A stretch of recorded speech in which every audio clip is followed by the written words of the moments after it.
away. What is going on, you guys? Welcome to another Triple Thrift podcast. It's been about 10 years in the making. We are back, ready to go.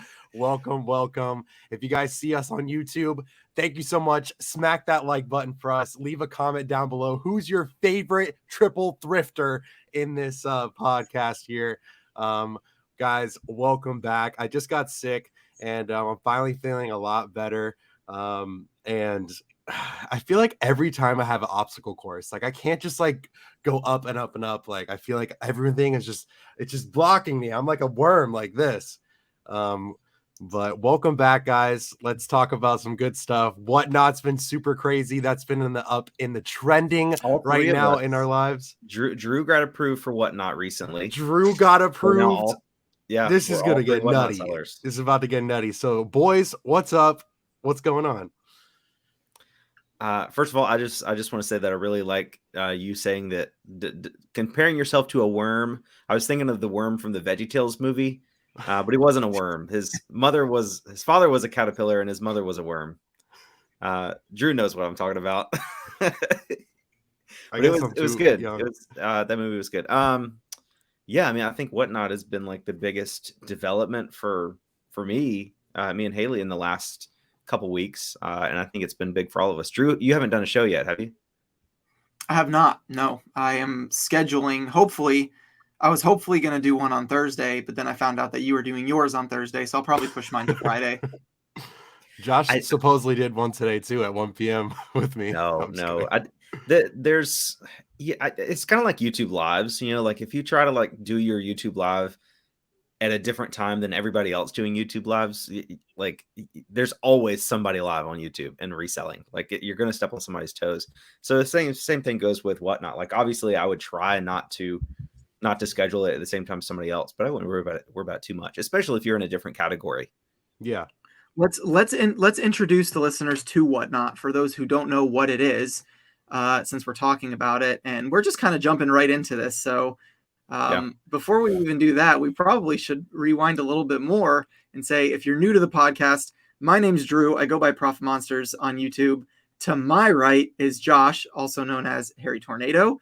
And then down on the bottom is Joey Bada Bing 22, your local life changer. We'll talk about that a little bit later in the podcast too, how that came about last night. Pretty amazing story. And you guys are going to want to stick around for that. But so Whatnot, I haven't even actually sold on it, but it is a reselling app that you can auction items in certain categories. Now, they are very limited in categories. From my knowledge, there's like shoes, vintage clothing, Funko Pops, Dragon Ball Z, Yu-Gi-Oh, Pokemon, sports cards, those kinds of genres and categories. And very Joey is nerdy, male. It's very male centered and very like nerd centered. So any type of interest for like quote nerdy males, you're probably out there. But that's one. I think it was Angie Resells. I watched a video she made about Whatnot. Maybe I'm pretty sure it's Angie Resells. But one of her like complaints was that there's not a lot of categories for women, and I do agree with that. It's very it's obviously like built for a male audience for sure. Imagine if they had like makeup on there or like just like women's stuff. Like I feel like it would bring a lot more people into it. Yeah, it's a good idea. They'll get there for sure. I think they're just starting with categories that are popular and people can sell and ship easily. Like sports cards require very easy shipping, Funko Pops, small boxes, t-shirts, poly mailers. Once you start getting into categories that, where the items are all different sizes and shapes, it might be tough. But so the auctions, you can set it for Joey and Josh. You guys should probably chime in more than me because I haven't done it, but like 15 seconds to a minute per item, and people bid, and then they automatically pay right then and there. You have to be like registered already with your shipping information and your payment information before you bid. So it's guaranteed sales. And it's a pretty cool platform. I think they charge like 8% plus 30-cent fees per item. So it comes to 8% about like the fee, but then they also charge like the processing. So it's like 2.9% plus 35 cents per transaction. It's kind of like Mercari. Mercari is 10%, I think, plus all that stuff. And they're 8% plus that stuff. So I think they have the lowest fees. Maybe Etsy might be a little bit lower. But when you can do the volume you can do on Whatnot, the fees don't matter. Yeah. Yeah, I mean, when you can sell 50 to 60 items in a matter of an hour and a half, 2 hours, and they are all sold, guaranteed, no cancellations, and you get all the labels sent directly to you from Whatnot. They take care of all the shipping. It's pretty cool. I'm really excited to do my first one. Joey, you've done how many now? 4? I've done 4. I actually did one today. And it was a blast. Even though like me and Drew were talking about it, like I don't know like action figures a lot. Like I don't play. I've never really played with them when I was little or like got into it. But there's just so many different action figures and different names for things. And Google Lens is a really great tool to use because like you can look them up and see exactly what they're called and stuff. And I just use them as a title. But when I pick them up, I'm like, this is the Bebop from Ninja Turtles. Like I never watched Ninja Turtles, but in Joey's first live stream, he was like, "You guys, we got this unbranded army man right here. No logos. He's missing his helmet. His foot's broken, but we're gonna run this starting at $1." I will say the quality of your items from your first stream to like your third. I missed the one today, but it's really improved, and that's something we've been trying to do with our second auction. Like our first one, we had major success with it, but I wanted to have like better vintage pieces. Like we had some vintage stuff, but it was like pretty basic stuff. So on the next show, we're gonna have really good items. So I'm excited about that. Yeah, it should be really cool. Like, you know, some of the items I did today were like mediocre. Like there was some like 1994s to 2015, like, you know, and just it depends on who wants to buy, you know. It's a weird market, but if buyers are in there, they're ready to buy, you know. And it's really a cool aspect. What was the most expensive figure you sold today, Joey? I sold one for $24. It was the nice. I mean, that's great. That's great. I feel like your first one, your highest sale was like, I don't know, $8 or $9. Yeah. And then like but they're loose action figures. Yeah. Go ahead. I was just going to say, like, I was just saying that your first one was like, even though it was your first one and people were still kind of hyping it up, you know, just wanting to support you. I don't remember you selling an action figure for $24 on your first one. So no, that was today. I sold one for $24 to Carissa, Choosing Goods reseller. She's awesome. But there was other people that I'd never seen before that was bidding too. So like it was a wanted item. I sold a Mighty Duck, like the hockey Mighty Duck. I sold that for, I think it was like $16, but it's so cool that I can do this. You know, I found that in a, you know, a Facebook lot, you know, together that I bought. So, and I bought it for like $25 and there was like 12 other things in there that I can resell on Whatnot. So it's when we were at the flea market this past weekend and I saw there was this guy that had a bunch of wrestling action figures. Like most of them were new in the box, but he had like a whole cardboard box of loose ones. And I was like, I should just buy all these for Joey. It was probably like 60 or 70 total, but he was wanting like $5 a piece or 5 for 20. And I don't know any. I'm like you. I don't know anything about action figures. I'm like, I don't know if that's good or not. You know. Well, I typically want to at least spend $1 per action figure. Like, I mean, I think that's pretty good. I mean, you start them off at $1, and if they sell for $3, $4, $5, I mean, you're tripling, not quadrupling your price. You know. So So yeah. So there is I guess you could say like one negative side to Whatnot that. We've kind of been discussing within like our group chats and stuff, but I think it's something that maybe the viewers would like to hear a perspective on, especially from you, Josh, like as the seller. So basically like your first Whatnot went crazy. You had like 600 people in there that were bidding on stuff and your Support Your Friends merch went crazy. Some of it sold for like over $100 for something. And those are awesome. And then you had some like vintage items that, and this is kind of where the, I guess, quote unquote controversy comes in for how some people feel is, and I was trying to moderate the chat a little bit when I was in there, but obviously the chat moves so fast because on Whatnot, it's literally live chat and it goes so fast that. Yeah, you can only see like 5 messages at a time and they're constantly scrolling. Yeah. So I was trying to help moderate a little bit because I was getting frustrated for you because you have people in the chat like literally saying, this is not worth this much on eBay. Stop bidding. You know, this man is ruining Whatnot. Stop. People are shill bidding. Josh is paying people to bid.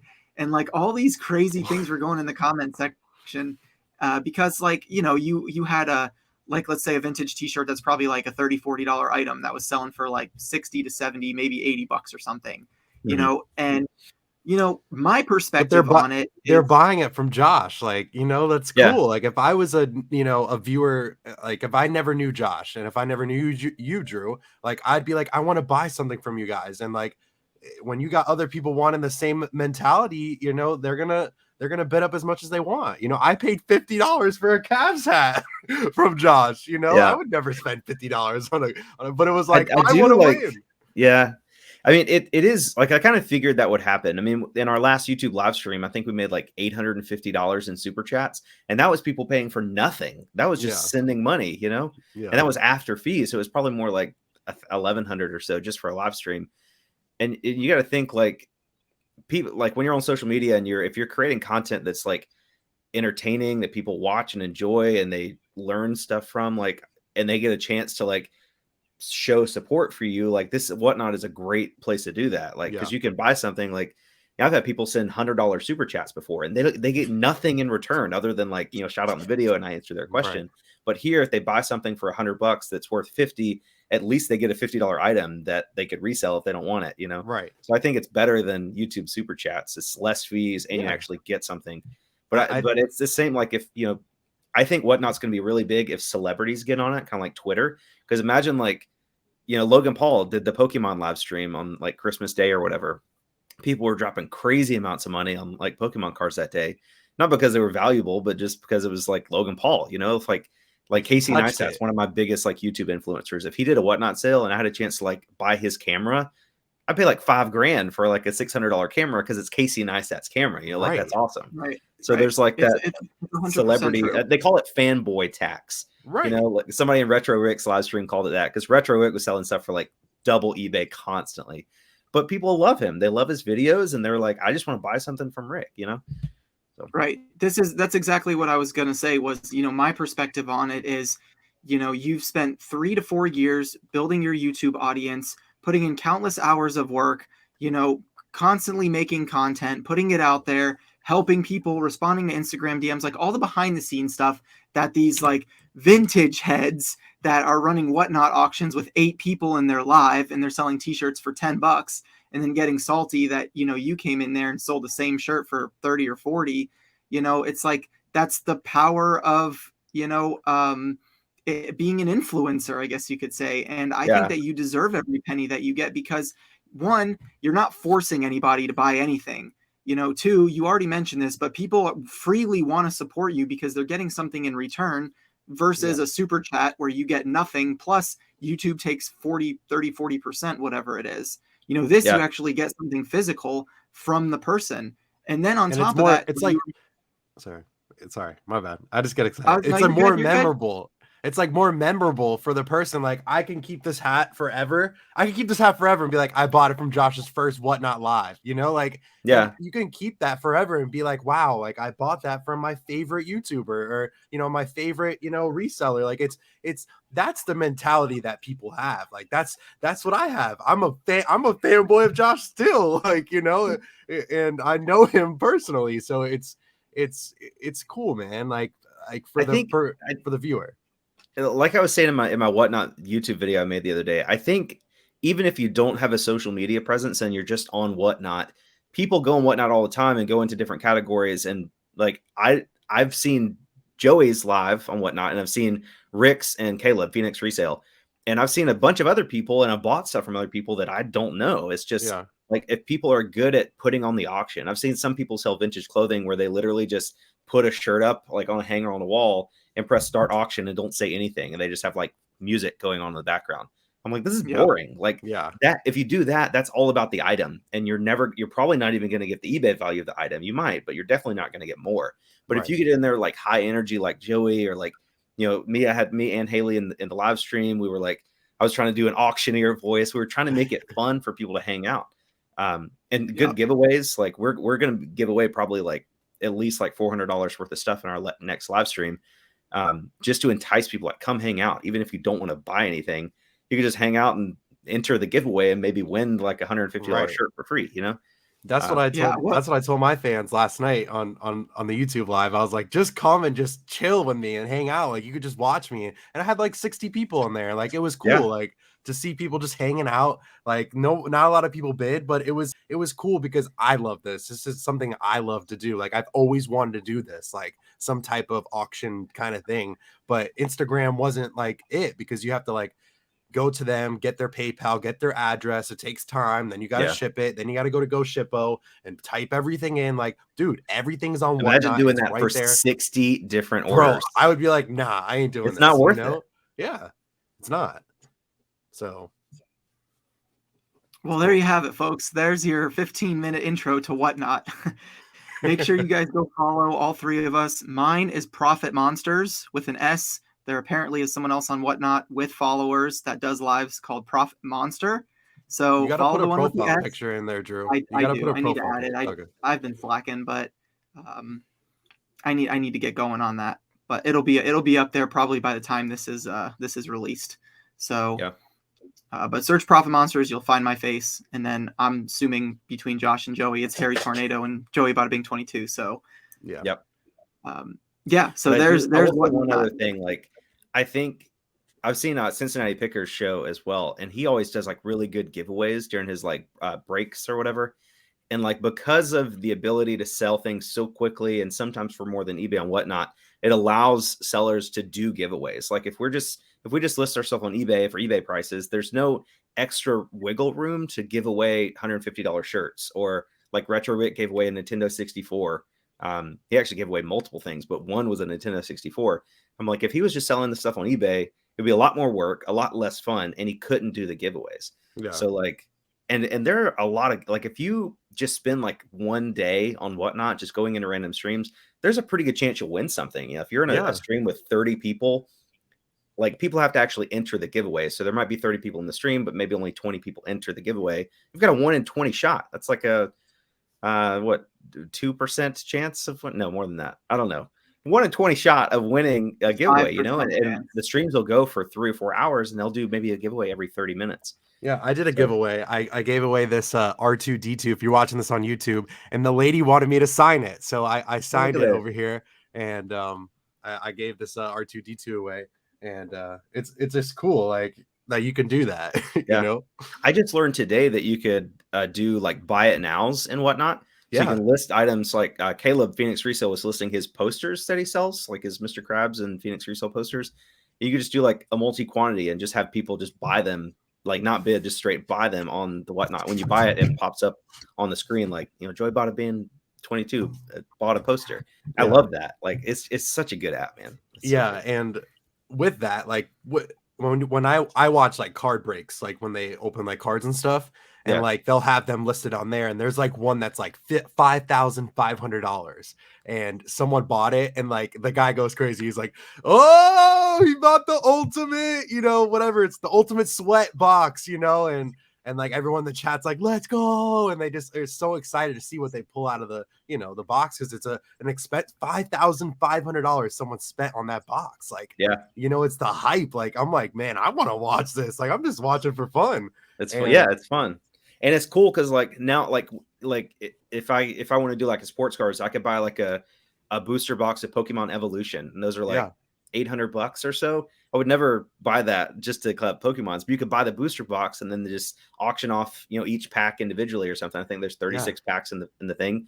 Auction off first, then whoever wins, then you open it on camera and see what they got, and you got the chance. You know, you might not get anything, but you might get, you know, a Charizard or something that's worth, and then you auction it. So like you let it go up to wherever it goes. And, you know, like Carrie, American Arbitrage does that. He did it with like the WWE like booster box. You know, he opens the box and he has like 10 of them stacked there. And he's like, all right, if anybody wants these, you know, we'll put it up, puts it up.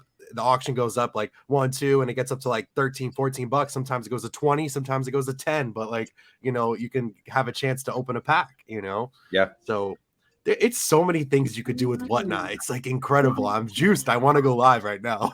Yeah, it's fun. It's fun. So, all right. So what else is going on? Well, I'll start. Tell us about those Allbirds, man. So, well, reselling has just been like pretty good for me lately. Ironically, Poshmark has been better than eBay for me in the last week. Like I've made more sales and for more money on Poshmark than I have on eBay, which is crazy because I'm listing every single day. Like I've been very, very diligent to make sure that I'm consistently listing like at least 15 items a day. And it's just, I'm not sure what's going on, but either way, I'm not complaining because, I just feel like it's, the ups and downs of reselling. But Poshmark is doing really well. It's making up for where eBay is slacking a little bit. I've been doing really, really good with clothing and shoes lately, and I've kind of been posting it on my Instagram a little bit. And I've been an everything seller for a really long time. Like I still am. Like I'll pick up video games, or I'll pick up, if you guys are watching this, like right behind me, there's like a vintage Coleman camping lamp right there, and like I'll pick up printer ink or whatever. But lately, I swear the only things that I can find is clothing and shoes. Like I have not found a printer. I have not found printer ink or decently priced video games. Uh-oh. I can agree with Drew with that, because all like here in Florida, like it's just clothes and shoes, like literally. So is Drew gone? I think I'll give Drew a minute, but look who we got. Oh, you guys actually put me in. What's going on? He said you guys actually put me in. I wasn't going to let you hang out in the green room for the whole time. I was just trying to get front row seats. This is great. Drew froze, so I guess he'll restart his router or something. He'll be back. But guys, if you're watching the podcast right now, in the bottom left-hand corner of the screen, you can see our buddy Dealing with Dalton. I'm here. So me, Drew, and Joey had a Instagram chat thing. I guess Drew is refreshing. Instagram chat group called the Three Amigos. And then when Haley and I went to Florida to hang out with the boys, Dalton was there, so we added Dalton to the Instagram chat. So he's in the podcast now. Yep. And they made the mistake of sending the link to the podcast session to our group, so I just decided to pop on in. Love it. Seizing the opportunity. Yeah. You're like that. There's some guy I saw on Instagram where he was trying to apply for a job and he kept getting his resume denied. So he delivered a box of donuts to the company and put his resume like in the donuts. It's like, well, you wouldn't read my resume, so here you go. That's exactly what I'm doing right now. Yeah, it's great. I love it. What donuts are you bringing? Whatever you like. I like the apple ones from Dunkin' apple fritters. No, see that's the thing. I don't like apple fritters. It's like an apple filled donut. Like it's so good. That doesn't sound nearly as good as an apple fritter. Yeah, no, apple fritters. I'll change your apple life. fritters are like the bumpy ones with like cinnamon on them. Yeah, they got a nice crisp exterior. Oh yeah. We'll have a taste test one day. So Dalton is a shoe reseller, shoes only. You want to talk about that for a minute? Sure. I've been talking about it all day. It's been a long day, guys. So yeah, I sell specifically shoes, mainly about 65% women's shoes and mostly athletic shoes. I find to have more success being able to jump into a thrift store, hit my shoe section, and go through the shoes and bounce to the next store and hit as many stores as possible. And Drew just made it back into the chat, so we're kind of laughing. I think he's surprised to see me. I was gone for 60 seconds, and you replaced me.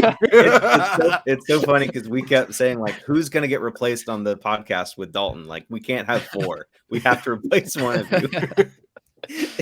Drew.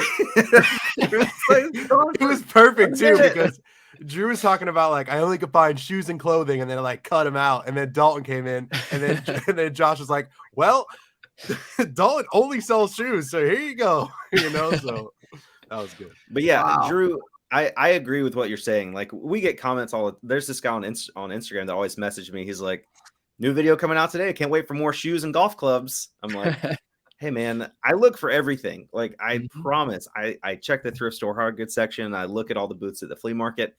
Just clothing and shoes. That's the most profitable thing we can find. I think everything else, people just have a better idea of the worth, so it's either not there or it's priced too expensive for any profit.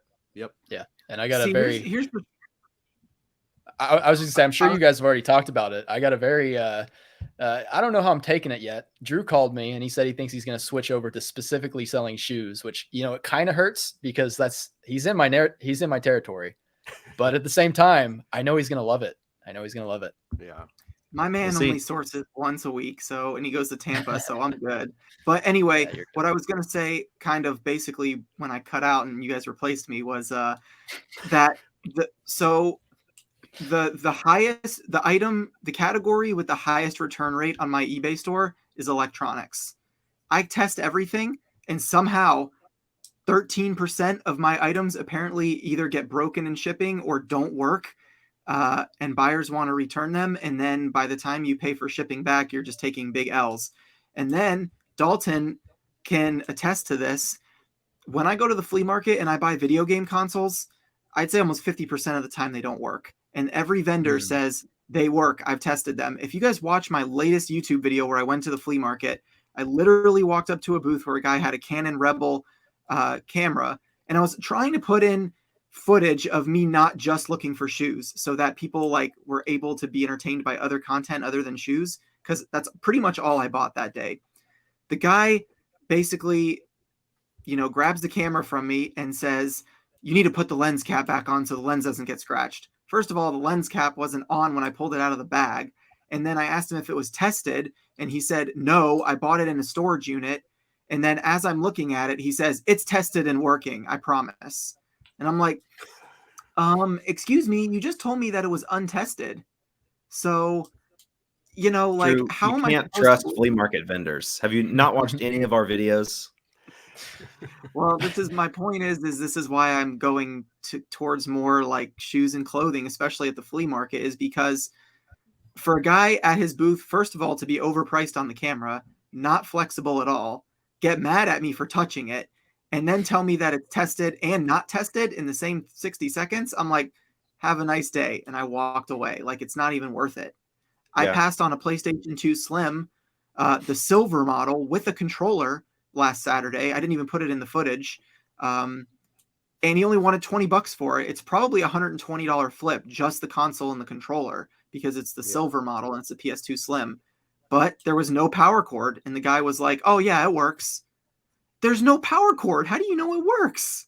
Yeah. So Drew, I just had an epiphany for a video idea for us. Next time we go to the flea market, I'll bring my my portable power bank and just a little monitor, and we will go to booth by booth asking if things have been tested and be like, oh, really? Has it now? Pull it out, and we'll see how many of them actually work and how many don't. Because you've been burned on like 4. And we do like a coin flip. We'll be like, all right, I'll plug it in. If it works, I'll give you your asking price. If it doesn't work, half off. Mm-hmm. Actually, I don't want it if it doesn't work. Yeah, I was gonna No, you said it half off. Nah, free. You should get it for free if it doesn't work. Yeah, you give it to me for free. Exactly. Joey, why don't you go to the flea market? The one by me, I guess it's just like I only go to Goodwill. Like, that's it. I only go to Goodwill and Salvation Army. Like, that's where I get my inventory, and I do really well, like where I'm at. You're with missing clothes out, and man. shoes. Huh? You're missing out. I feel like I am. Like, I really need to just go. Like, I just need at least go to other thrift stores. Like, Goodwills are probably the worst thrift stores. For me, they're just like, there's this one store where it's just so it's just so fruitful. Like, it's amazing. Like, I could find so many. Joey also has 25% discount on everything he buys at his Goodwills. Yeah. Oh, really? I have like, and every time I spend $100, I get $10 off with the 25% off. So it's like, it's really good, like what I have. So, I get good items, and, that's all I need, so I haven't really like had to go to like garage sales, or, I don't even have a bins near me. Like, I have a totally different way of getting inventory than you guys, so I wish I had like the bins. Like, I feel like that's really cool. But my flea market is not as big as your guys. Like, it's 2 rows. You guys, like, it's like 10,000 rows. Everybody come on in. It's just like it's 4 rows. Oh, is it really? Yeah. Dude, Drew. I'll just say, like, I was really content with thrifting in the bins for like 2.5 years. Our first trip to the flea market was like, I don't know, 9 months ago. And I've been reselling since 2018. And we found a lot of stuff at our flea market. I'm like, man, what about all the stuff I missed out on, like, for those first 2 years, So I like the video we made the other day, going to 5 thrift stores or 5 sourcing locations that we'd never been to that were all within 30 minutes of our house. Like we found good items at all 5 of those places. So It's worth the branch try. out. Yeah, it's got to branch out. And go to mom and pop thrift stores. Like some of those smaller thrift stores will actually negotiate sometimes. Our Goodwills don't do any type of loyalty program. If they did, we would have so many points. Like we spend thousands of dollars. Oh, yeah. Like I think we spent like $18,000 at Goodwill this year. I was looking at our bookkeeping thing earlier this week. But we didn't get any loyalty points or anything. We'd never get discounts. But you don't go need back them there. because your prices reflect, like me and Dalton are paying $19.99 for a pair of, shoes that you would get for $6.50, and then we have to spend $200 to get a $5 reward.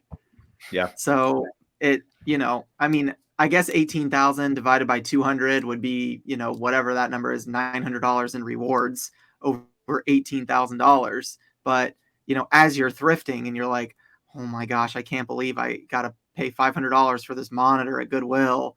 Yeah. Hey, at least you got at least you got $12 in rewards for that. No, I didn't. Tampa doesn't do any reward program at all. Oh, rip. That was in Tampa. That wasn't in Orlando. What was in case you guys don't know, Dalton picked up an ultra wide computer monitor at Goodwill last week for $500. What was the retail value on that? $1,000, right at $1,000. Oh, that's pretty good. Yeah. I found Joey. Yeah, I definitely would have missed it, but Joey pointed it out. The resale probably is like $750 to $800. So there's some flip potential, but I can't get rid of it. It's so pretty. It's awesome. I have an ultra wide, but not that ultra wide. It's huge. It fits the back seat of a car. I'm not even kidding. That's how big it is. Barely. Yeah. I can't wait to. I was just gonna say I can't wait to get it set up to edit a video on it. So like my timeline. Yeah. I don't have to scroll through my timeline. I can't wait. Your thumbnail picture should have been so much closer up, like the thumbnail of you holding the monitor, because I don't think that it really shows the actual closeness, the size of the monitor, because it's so far away. That's Joey's fault. Well, the reason why I do that, the reason why I take pictures like that, so you can kind of zoom in to like if you fit something next to you, if you're going to put words or whatever. I try to do it as a photographer, Yeah. So since we're on that topic, I think that video's getting recommended next to another. It's honestly probably one of your videos, Josh. I feel like when I go to my analytics, it's like the top recommended videos is always one of yours. So it's probably on one of your videos. So my impressions skyrocketed, but my click-through rate like cut in half. Do you think that has to do with the thumbnail? Yeah, probably. I mean, as your impressions grow, you're naturally over time, your click-through rate's going to go down. So like we have a video that has like just over 2 million views, but it has like, I don't know, 100 million impressions or something. So it has like a 2% click-through rate. But as more people get the impression or presented with it and they don't click, that's just going to lower your click-through rate over time. So I wouldn't really worry about click-through rates. I thought it was a pretty good thumbnail. Yeah. In my opinion.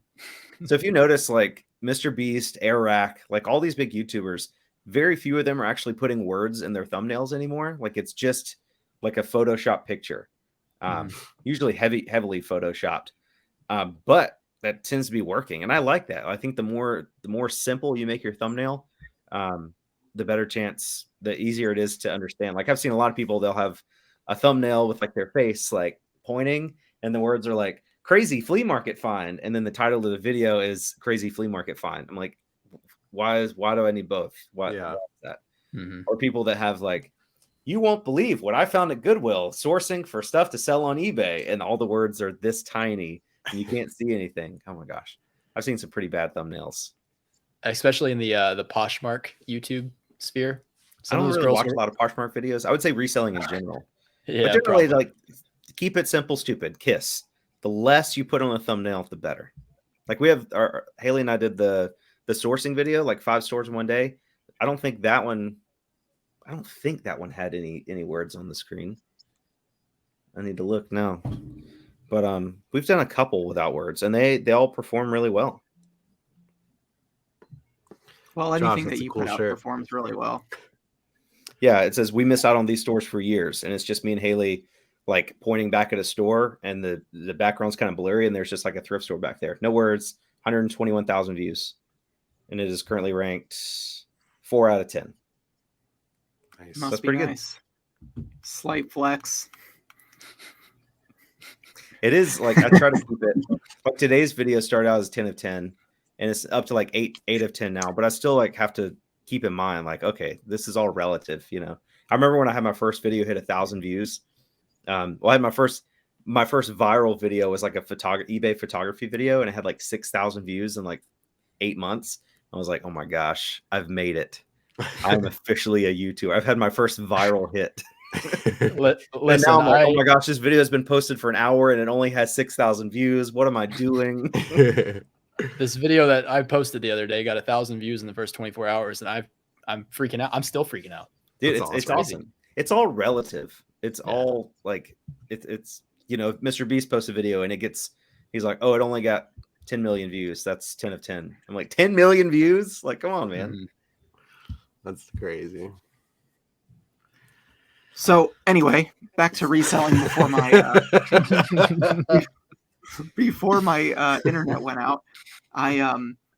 So I have been doing really good with clothing and shoes, but shoes have just been like really good for me lately. Seems like every thrift store you can walk into and you can find at least a couple pairs of shoes to resell, you know, and most of them are fairly well priced. I'd say that there are certain stores, you know, like, you know, it's going to be $19.99, $29.99, whatever. But most stores are, you know, similar to flea market prices as far as where my flea market prices are.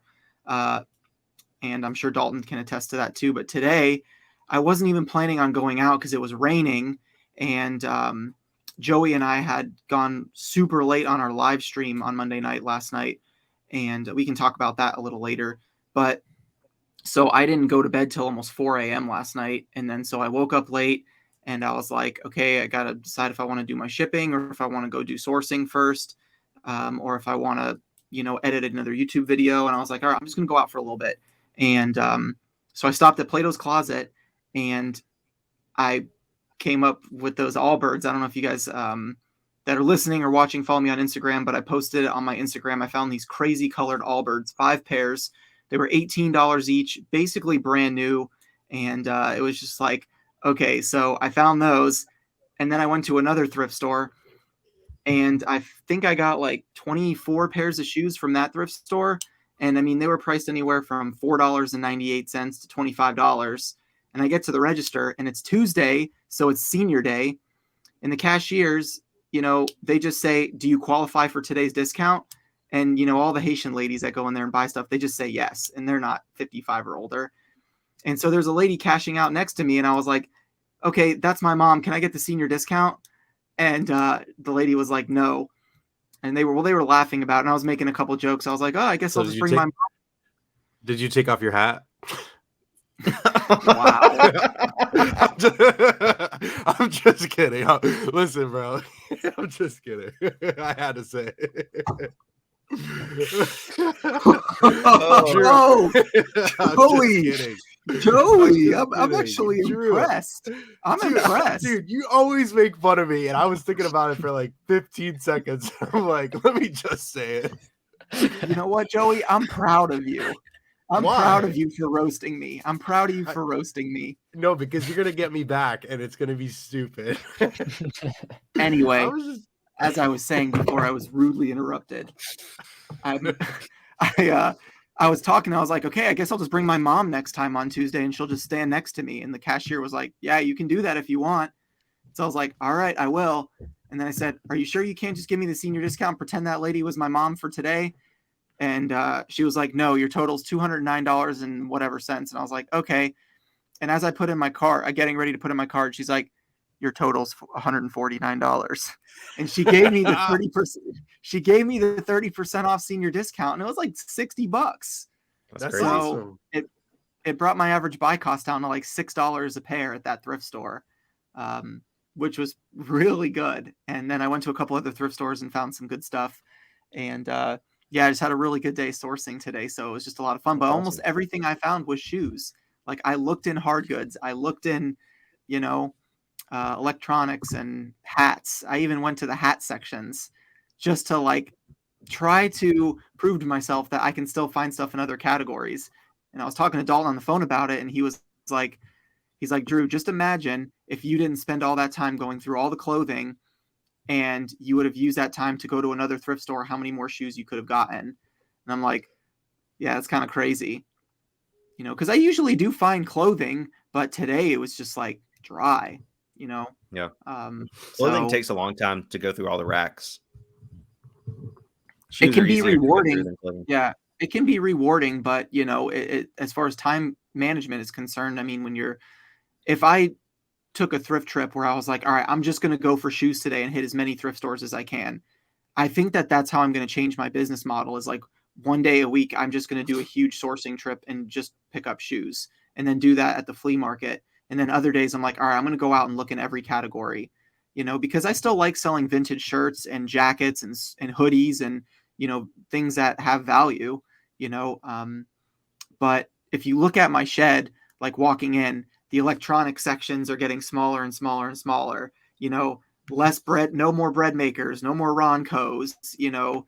I'm not even finding Guitar Hero stuff. And you guys know I love selling Guitar Hero and Rock Band. Like I haven't found a good Guitar Hero nothing in a long time. So Because Shop Goodwill's getting it, Drew. I guess so. It's terrible. But I will also touch. You said since we're talking about how long it takes to go through clothing, that like I've never been a clothing seller, so I can't personally attest to it. But like going through every rack of clothing with how long it takes, and that store being a bust, has got to hurt. Like because if I go into a thrift store and it's a bust with the shoes, it still only takes like 15 minutes to go through the shoe section. With the clothing, you're scrolling through rack after rack after rack. I'd rather take the L in that store and bounce to another store. I mean, that's why I sell in one category. Yeah. That's the same way Yeah. I feel about the flea market shoes. Like I have a basic knowledge of like Jordans and stuff, but like every time we go to the flea market, somebody's always commenting on the video about, bro, I can't believe you missed those Jordan 08 blah blah blah right there at that timestamp. I'm like, I don't know what that is, man. And I don't have time at the flea market. Like those shoe ladies have hundreds of pairs of shoes.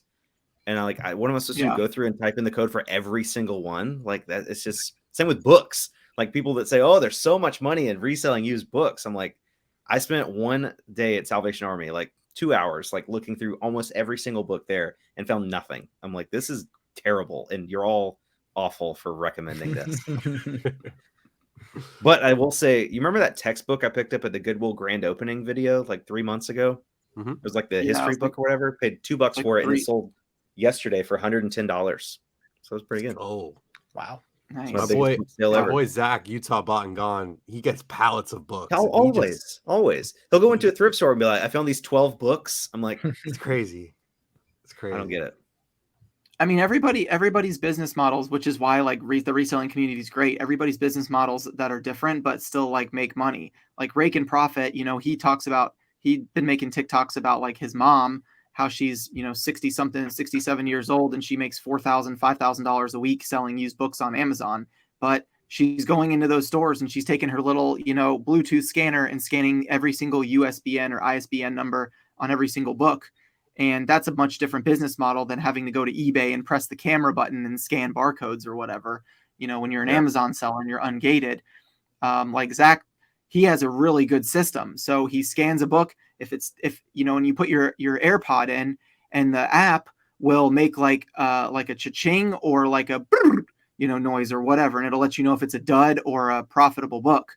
And if it's not profitable, he just throws in the back of his truck and goes to the next one. And he can get through a pallet of 500 books in an hour because it's just scan. You know, but books is not a sexy category, which is why the people who are successful in book selling are successful in it, because it's not sexy. Appealing.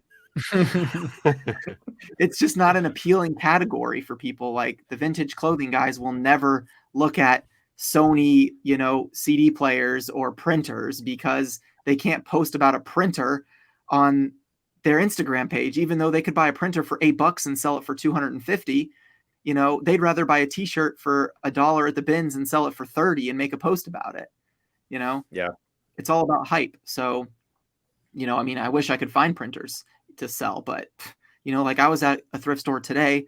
Dalton would know, it's called OMG Thrift. And again, I was looking in other sections and I found this Canon Pixma printer, brand new. Well, not brand new. It was in the box, but it was open box. And they wanted $70 for it. And they're selling for like 110 free shipping, brand new. I'm like, dude, this is insanity. $70 for an open box, you know, and that Drew, doesn't how even dare you cover. complain about prices? People have the right to price things however they want, and you cannot complain about it. And Shout since out we're Atlanta Braves jerseys. and with that printer, now that I know that printer's in there, next time we go to OMG Thrift, I'm gonna grab those Salomons that have been sitting there for $70 for 2 years and be like, you have these beat up Salomons priced at the same price as this printer right here. It just doesn't make sense. Yeah, It is pretty crazy. It's crazy. I mean, that store is one of the worst because they just price their stuff whatever they feel like pricing it. I mean, they've got shoes that Dalton's literally telling the truth. They've been there for 2 years, sitting on the same like little display, you know, and it's got a $69.99. You know, in the Salomons, they have those little like V-shaped treads on the bottom for hiking. Like they're worn off and they still want $70 for them. And you would think like eventually these thrift store people would, and they don't do discounts on shoes. So they never clearance out shoes. They only do it for clothing, you know, like color of the day or whatever. Those That shoes blows will my never mind. sell. If you know? if I had that thrift store, I'd be like, dude, $5. They've been sitting here for a year, 2 years. Even if they sat there for a month, I'd be like, get this out of my store. Like, get them out. Like, nobody wants them. So people complain about like Goodwill prices, and I Goodwill is a for-profit business. They're not a charity like they want to make you believe they are. But and I'm saying that because I don't blame Goodwill for wanting to get like maximum price for their items. I don't blame any thrift store, you know, especially smaller ones that like don't get as many donations as Goodwill. There's like a thrift store here that raises money for like a pet store, and it's pretty small. You can occasionally find some good stuff, but they're obviously looking up things and pricing them like 20% under eBay prices. But with Goodwill, they just have so many donations. Like they're constantly just inundated with donations. And so I'm like, I get it if you want to put some stuff on Shop Goodwill. Like I understand, at least you're doing that. Like if you want eBay prices, at least you're putting your items online to get more eyes on it. Like that's fine. But what bothers me is when they price it like eBay price in the store or over eBay price in the store. Yep. And I'm like, guys, you've got so much inventory in the back. Like they'll price stuff up in the store and it won't sell for 6 weeks or whatever. And then they'll just throw it at the bins because it makes it through the whole price drop and still doesn't sell. And then somebody buys it for $2. I'm like, just price stuff reasonably, move some stuff out. Like you guys have all I think they'd make a lot more money if they did that too, which would go towards their causes instead of, you know, holding out. But like I saw someone on Instagram literally this week was sharing about this topic and Goodwill and, you know, stealing from the poor, all this kind of stuff. And he shared it on his Instagram story and then people were DMing him. And one person said, I was an area manager for Goodwill for 2 years. And one of the stores I was over had so much donations that they were renting box trucks and storage cubes and putting them in the parking lot across the street with their donations because they wanted to go through everything and look up stuff to keep the good stuff or price it higher versus just like processing it and getting it out into the store and selling it. Yeah. And they were saying, and the manager said that they were spending between $10,000 and $12,000 a month for the storage cubes to hold inventory that was donated because they didn't want, you know, someone getting a good deal or something like that. I want to talk to the CEO of Goodwill. It's ridiculous. Someone needs to get in his head, her head, whoever it is. It's ridiculous. I think all the Goodwills are run like regionally, and our Goodwills have pretty good pricing, but they still like price up some stuff. And like, if you look in the back, like if you go donate to the donate center and look at the back, I mean, there's stacks, like pallets and pallets of inventory stacked to the ceiling of like a warehouse, you know. Even the Salvation Army, I try not to donate to Goodwill anymore. I donate to Salvation Army. Yeah. And even them, they had like a pile of clothing the other day, not in pallets, just like loose clothing that was no exaggeration, at least 20 feet tall. like just I piled up. saw it when we came to South Carolina to see you, and we went into that small Salvation Army that's like on the side of the road. Yeah, they went through the double doors. I was recording a video, and if I'm correct, I actually put it in the video. Like I put my GoPro up to the little window of the door, and you can just see it's literally a mountain. Yeah. It's just crazy. It looks like a rag house back there. Like there's just so much stuff. And that's not even Goodwill. That's Salvation Army. Yeah, and the Goodwill bins takes it to another extreme. This same guy on Instagram said he had another DM that he shared that someone was an employee for the Goodwill bins for 6 months, and they had a 600,000 square foot warehouse for all the clothing donations because they couldn't keep it all at the Goodwill bins warehouse, and they would, tractor it over. 600,000 square feet full of pallets of clothing that is trying to get filtered through 10 rows of blue bins at the Goodwill bins. Like, it's just insanity, man. See, what they should do is have like an event like every quarter where they sell tickets, like $100 a ticket, where you can come in for like 6 hours and pick through everything. And even still charge by the weight, but just charge like a ticket price. I'm like, you don't have to sort through it. Let everybody else come in there. We'll pick through it, knock it down a little bit, and then you can, do whatever. Yeah. Dude, that would be amazing. I mean, and it's like the same thing with everybody. You would help everybody. You're making money, like the company's making money, we're making money. The other people that are buying it on eBay or Instagram lives or wherever it's going, they're getting what they want, and it's just a repetitive cycle, and it's just, I don't understand why people don't see that. They want to see like top dollar. Like we want to see top dollar as resellers, but we want people like to get what they want. Like I've been getting offers like, 20% off of what the price is. I'm like, just take it. Like, let me use that money to buy something new. I just don't get it, man. It's just an item. Like, what's funny too is I found that half of the time when Goodwill overprices something, it's not even something that's worth as much money as something that they completely missed. Like, if you find a pair of Rothy's at Goodwill, 99% of the time they're like $4.99 because they just look like flat shoes, but then they take this pair of like Skechers that looks like a pair of Hokas or something, and they price them at $49.99.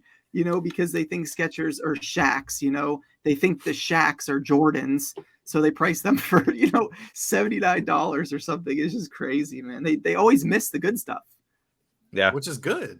I always laugh when I see what they decide to put in the glass case this week. It's just the dumbest stuff. Like absolutely just dumb stuff. Yeah, it's crazy. Oh, man. Dalton, how do you feel about that?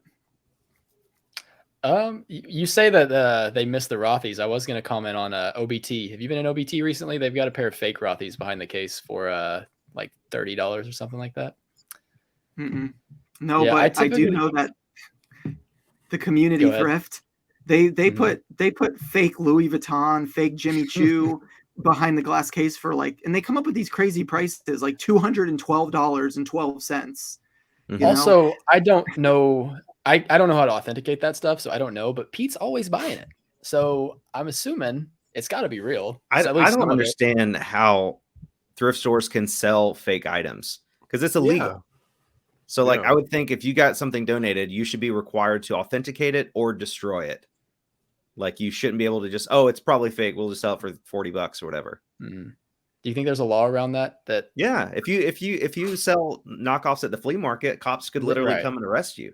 So why can't they arrest the Goodwill employees or manager for putting it out there? Like that should be a law. Like if a thrift store gets something donated, they have to authenticate it or destroy it.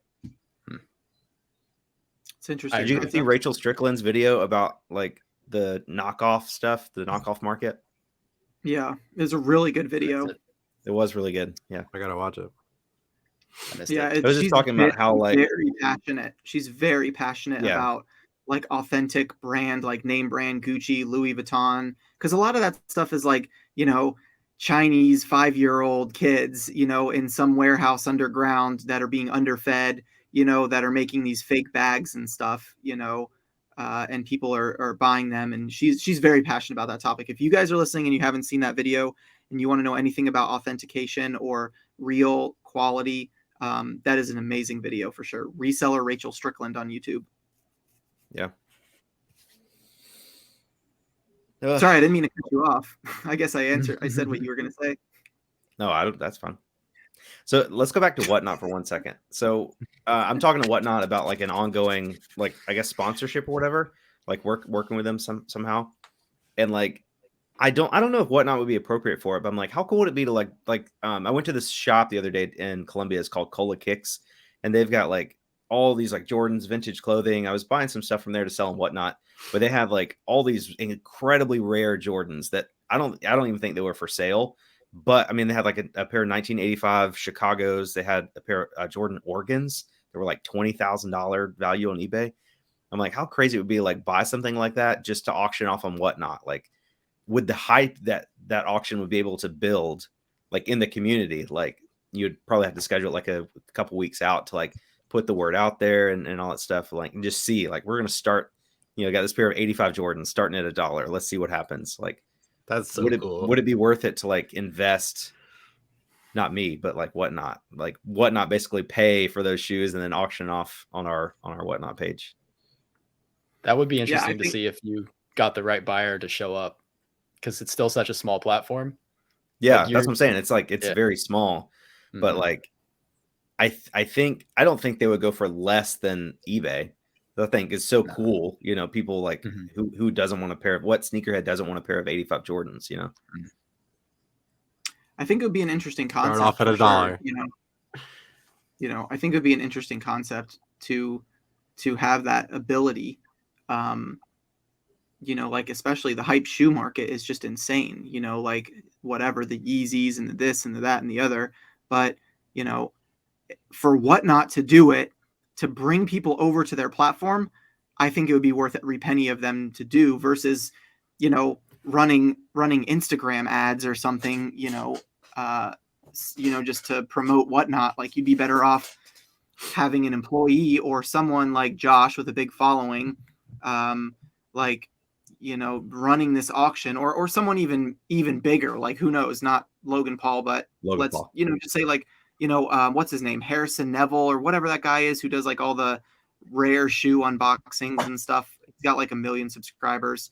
You get someone like that all they do is shoes, and then they post about it on YouTube, and then all these millions of people start finding about Whatnot and how much that like sprinkle effects into the platform about people signing up to sell and then people going into other people's lives and buying.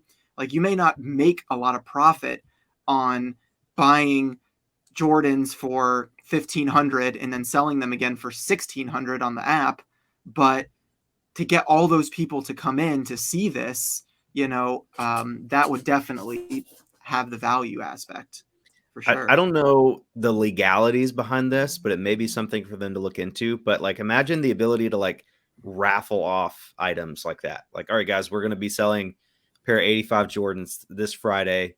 We're going to have, 3,500 tickets available, $1 a ticket, maximum of 5 tickets per person or something like that. Like, that would really build the hype, because then you're not just trying to find that one person that has $3,500 to spend on a pair of Jordans, but you're trying to find, I guess maybe 3,500 people that want to spend $1 for a chance to win it. I'm pretty sure that's perfectly legal. The GOAT app does that all the time. GOAT. Okay, cool. I love raffle. If you're watching this raffle function. I love you guys. Raffles. I think the raffles, they work really well for a lot of like people that I'm friends with on Instagram that do vintage clothing. They'll have like a vintage Disney shirt that they value at around $500, but it's going to take a while to find a buyer to give you $500 for that Disney shirt. But if you did, $50 a slot, 10 slots, the chance to own a $500 shirt for only $50 and you're a 1 in 10 chance. Those vintage kids that do those raffles on Instagram, they fill up almost immediately. And I'm always mind blown because I'm like, people are just like saying, take my money, just for a chance to win a grail. Yeah. Because I've got a bunch of Disney shirts hanging up in my office here, and I've got a bunch in my closet and stuff like in my collection. But I would say like my most expensive shirt is probably valued at like $350, maybe $400, at most. And What that's like shirt one is or it? two pieces. It's probably one of my Tower of Terror shirts. It's like an extremely You want to rare see one mine? that's- It's right there. You want to see it? Yeah. Go Let me get get it. Let me get it. So, but like, so for me, it's not the same, because I'm not like avidly buying, rap tees and $1,200 Tupac shirts and stuff like this. But when someone does a raffle for a $1,200 Tupac shirt and says, $100 a slot, 12 slots, for someone to have a $1,200 shirt for $100 risk, you'd be better off doing that than buying a scratch off ticket. Yeah. Guys, this is my grail. Yeah. I bought this. vintage- For those of you vintage- listening to the podcast and not watching, Joey is holding up a vintage Disney shirt that has Goofy on it. He's in space because it's Tomorrowland, like Space Mountain. And, Glows in the dark too, don't it? It glows in the dark. Yeah, it's sick. Oh, It's pretty sick. $400 t-shirt. So I price it. I price it for like $1 billion. So, but it's rare. I've never seen this anywhere, and I had to get it. So, Drew, you there? Drew's frozen. Shirt. Um, A little. Wait, there you go. Did I cut out? Did I cut out? Yeah, but you're back. yeah. I don't know what's wrong with my internet. I'm sorry. Anybody listening or watching, I'm sorry that my internet's failing tonight. But it's like a little background on that information, specifically like vintage t-shirt wise. The guy who bought that was running an Instagram live auction, and he was bidding on the auction. Like, he was the host, and the vendor came in and was selling the shirt. You can't find it on any platform. There's no listeds, no solds. It's extremely rare, this Goofy shirt. And the host bid, I want to say, like, at the time it sold for probably $450, right? Well, then he went to turn around and try to sell it like on his Instagram story. He valued it at like 1.2K, because Disney hype was blowing up. So he bought it and tried to flip it. I was bidding against like the host, like the guy this is the Goofy shirt we're talking about? Yeah, this is mine. Like dude, this was like last year, like in April. And I love this shirt. I've never seen a Goofy shirt like this. Like, it's awesome. Wait, so it was being auctioned off on Instagram and you didn't win. Right. Correct. So we were bidding, like, it got up to like 200 and my heart was beating so fast. I'm like, I got to get this. I don't care how much it is. I put 220 and then we went back and forth, 230, 240, 250. And he was just bidding back with me back and forth. And Drew's like, dude, it's not worth it. It got up to like $400. And I was still going at it. I wanted it so bad. And then he was like, then I was like, I'm not paying $450 for this. Like, and I was crying. I was literally crying. I was like, I want this shirt so bad. like, and I let him have it. And then he valued it for like he said, 1.2K. And I'm like, I am not paying that much for that shirt. But he knew, the guy knows that I love Goofy. Like, I always buy Goofy shirts on there. And he bid me up, and he was just trying to capitalize on, something that I wanted. And I waited, dude.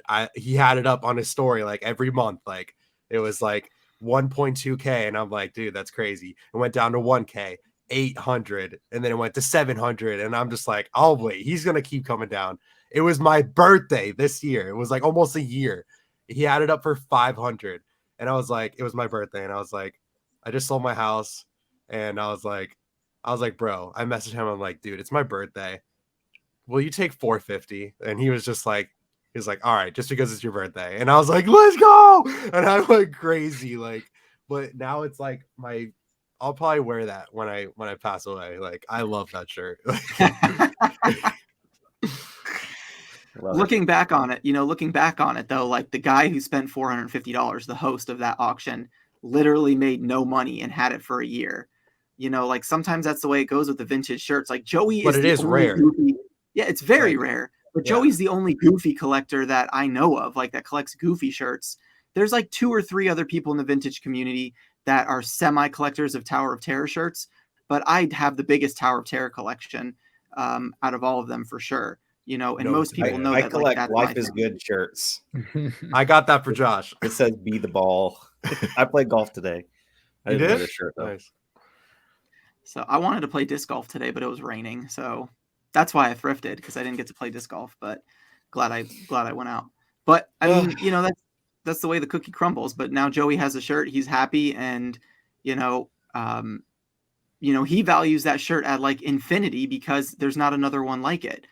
There's like 2 or 3 Tower of Terror shirts missing out of my collection that people want like $400, $500 for, and I'm just not going to pay it. The last time one was auctioned, it sold for $225, but it was a medium, and I want like a large that'll fit me nicely so I can actually wear it. But I haven't paid that much for a shirt. I think the most I've paid for any of the shirts in my collection was like $75 or $80. I haven't paid more than that for any of the shirts in my collection. I'm going to use my Whatnot sponsorship money. I'm going to buy all the Tower of Terror shirts I can find and then auction all off starting at $1. And then you better be there. I don't need them. I already have all of them in my collection. Well, I'll buy the ones you're missing. Okay. I'll be there for that. Okay. I'll be there for that. Okay. I'm not trying to brag or nothing. I'm not trying to brag or nothing, but I got a pretty good Dueling Dragons vintage tee collection. It's not really vintage. Really? It consists of one shirt. You mean one shirt that you bought for me? One shirt that is not vintage. It's my favorite shirt that I own though, because every single time I go to Universal, I'll wear it and an employee will see it. And since the ride shut down, it's like got that cool factor. So like skip me to the front of the line. Like sweet. That's awesome. Wow. That's pretty good. One day when we're not talking about reselling, I'll have to tell you guys the story about Grad Bash at Universal Studios my senior year, how basically I got to the front of the line at every single ride with like 35,000 high school kids there. And me and one kid, we got to the front, we skipped everybody. It's an amazing story. So speaking of amazing stories, what? I said I'm curious, but next time. It'll be like the intro for our next podcast or something. You'll have to stay tuned if you want to hear it. It's an amazing story. But speaking of amazing stories, I know we're going on a little bit longer, but I think we need to tell the story, and this is how we can end the podcast if you guys want to end it soon. Joey and I were live last night for 4.5 hours on his Monday night live listing. We were live. We were listing for a while. Joey was listing on Whatnot, and I was obviously listing on eBay, Poshmark, Mercari, whatever. We were having some really good conversations, and I don't even remember in the live. I'd have to go back and rewatch it. Somehow, one of the viewers, her name's Kendra. She's always in the live. She's so supportive. She's a male lady, so her and Joey kind of like vibe because of that, and she part-time resells. We were talking about like things that you're passionate about, things like life is too short to work for a corporate job. If you're miserable, you can always get another job if things don't work out. Like to the people in the chat that wanted to be resellers but are too afraid to take the step, like Joey and I were talking to them, we were motivating them, we were encouraging them, just saying inspiring words to get people to believe in themselves. That one guy, I believe his name was Tristan, was asking about leaving his job, but his friends and family think he's crazy, they think he's dumb, they think eBay is not a real job, and so he was feeling a lot of pressure from that. So we're just like encouraging him in the chat and stuff. And this girl, Kendra, she sends Joey a picture of this cake. And she's like, this is what I like to do on the side. And she makes cakes and cookies. And however the conversation went, Joey, you can chime in whenever too, is we were just like, Kendra, this is amazing. And we like went on her Facebook page for her group for cakes. Like, look at this. If you guys are watching the YouTube video, Joey's posting a picture of it. Like it's this insane Disney cake. And she's like, I don't really sell a lot because I don't know what to charge. I don't know what people are if they're going to be offended at my prices. And I'm like, that's a $200 to $300 cake all day. Like, yeah, in my eyes, just looking at it. And so she was like, just saying how she, doesn't really follow her passion about that because she's a male lady and all this stuff. And she literally told me today, she messaged me and she said she put in her letter of resignation today at the post office, and she's going to start pursuing this because we were like encouraging her and stuff. This is it right here. But here's where the amazing part came in. We were talking about it. We were encouraging her. She said she makes cookies, and we were talking about like, can you make cookies and ship them? And so we were basically like helping her create this business. And we got over 20 people in Joey's live to send a message to her Facebook page and commit to buying a minimum of 6 to 12 cookies for $30. Like we set a price and everything. Like we basically started a business on this live, and she basically made $600, you know, $30 for the cookies. Mhm. And that's not even including the people who wanted brownies and people who wanted cakes and all this other stuff. And now she's like, she's got orders, and she was saying, I've been wanting to do this for the last 8 years, but I've been so scared to take that step. And you guys are giving me the courage to take this step and believe in myself to do something that I love. All in one night. And she just was ecstatic. 8 years. You know, 8 years. I mean, What is her Facebook page? It's called Kendra's Cakes. It's called Kendra's Cakes, and her profile picture on Facebook, because there's multiple, is a wedding cake with an R on the top. And then when you go look at her main page, the background photo is a Batman cake. So make sure that you like and follow that one. But she has a Shopify store. She's going to be setting it up. You can order. She's doing cookies this week for all the resellers for Valentine's Day and Super Bowl. She's making football-shaped sugar cookies, like with the custom icing on them. And she's doing heart-shaped cookies, and she's doing fudge brownies for all the resellers. And she's going to get them out by Valentine's Day. Like that was her starting to make them I think those are football helmets. There's footballs, there's hearts, and she's going to decorate trophies, them. There's hearts, just regular trophies, footballs. And it was just amazing. Like the community came together. It was just incredible. The reason, like, we were going live for a really long time, and usually, you know me, I get tired and I want to get off. But dude, like what we were just talking about, like just saying, like, you know, there's only short time in life, and we just got into this like long conversation, and it was great. And Kendra's been a really good follower. Drew, that's it, right? Yeah, that's it. And yeah, it was just amazing. Like, you know, me and, you know, Drew, we do these lives every single Monday night, 9 p.m. for people to hang out, list and stuff, and just motivate them. And to literally change this girl's life in one night, you know, and like give her the boost to do that was amazing. Like I was smiling ear to ear. Like you can go back to the live. Like I was just smiling because, you know, we changed this girl's life. Like you know, this, I know it just started with the reselling committee, but that could branch out to their friends and their friends and their family and whoever wants to buy, you know, cookies, or she could start a bakery business. What if she's so big that she'll go on like TV shows? Like, yeah, I'm talking crazy, but cha-ching. But yeah, like there's just so many avenues to making money nowadays. And, you know, I was thinking about making TikToks for her and, you know, going out to her, and, you know, me and Drew were going to go out there and like make a video or something. Like it's crazy the thoughts that we had last night. And it was just almost just sort of like just cool. Like, you know, like we can help her. Like it was cool. Support your friends. Yeah. And that was another big thing. Like we were talking about making support your friends cookies. Like, dude, it was just, we were going nuts last night. Like it was cool. I was saying something to Joey after the stream because I didn't want to like put you on the spot, but I was like, we should really just hook up with Josh on this, because like we are changing this lady. I don't want to say girl. I don't know how old she is. She's got 4 kids. We're changing this lady's life, you know, one cookie at a time, you could say, you know, and she just was so overwhelmed by the amount of support. I said something in the live stream. I was like, put a 1 in the chat if you would pay $30 for 6 gourmet cookies, because she was saying her local store charges $4 to $10 for a gourmet cookie. So I said, okay, let's just call it $5 then.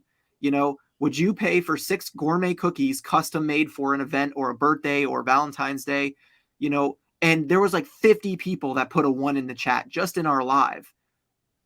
I was counting them, and I was like, Kendra, this is like $1,200 in sales right here. Like all these people, you go message Kendra right now and say, I want to order 6 cookies. And then she can start, you know, making them, or cakes or fudge brownies. She says she makes the best fudge brownies. And it was just incredible, like seeing the community come together. And if we could partner up with, you know, Josh, I was saying to Joey after the live stream, I was like, if I was like going to help her with this business and I could pay Josh as a sponsorship to promote her cookies to her website. Like, did you guys hear that Harry Tornado took money to promote this starting business owner's business. How dare he? He is a scummy. He's not even a reseller. He's just a con artist. Harry Tomato. No, I think that's great. The only issue I would see with that is like when you get into making food, there's like food regulations and like DHEC and commercial kitchens and stuff. We had this lady at our church that started doing that basically, and she was trying to get into like a plant shop or something. They had like a section up at the register for like stuff, and somebody like reported her because she didn't have a commercial kitchen or something. So she still does stuff from like home and private events, and she's doing well, but I don't know what the regulations would be for like shipping things. But I would totally love to support her any way we can.